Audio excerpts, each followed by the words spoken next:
د AFG پلس چینل لیدونکو سلام، ستړي مه شئ، وخت مو بخیر، ښه راغلاست د ساعت مهم خبرو ته. طالبانو هرات کې د پنجشیر اوسیدونکی دیني عالم ونیوه. پنجشیر کې سیمه ییزې سرچینې وایي چې د طالبانو استخباراتو د دغه ولایت اوسیدونکی یوه دیني عالم په هرات کې نیولی دی.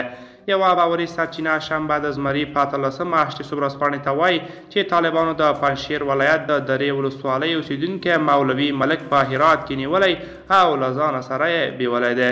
د سرچینو په وینا مولوي ملک د طالبانو د استخباراتو په 40 ریاست کې دی او د دې ډلې له خوا شکنجه شوی هم دی. تر اوسه د دغه کس د نیول کېدو لامل روښانه نه دی، خو هغه تر دې مخکې د یوې سیمه ییزې مدرسې مسؤلیت درلود. په دې وروستیو کې د پنجشیر او بغلان کې له مقاومت جبهې سره د همکارۍ په تور یو شمېر کسان نیول شوي او شکنجه شوي دي. دوستان، دا و زموږ د نن ورځې چمتو شوی خبر. تر بیا ښه وخت.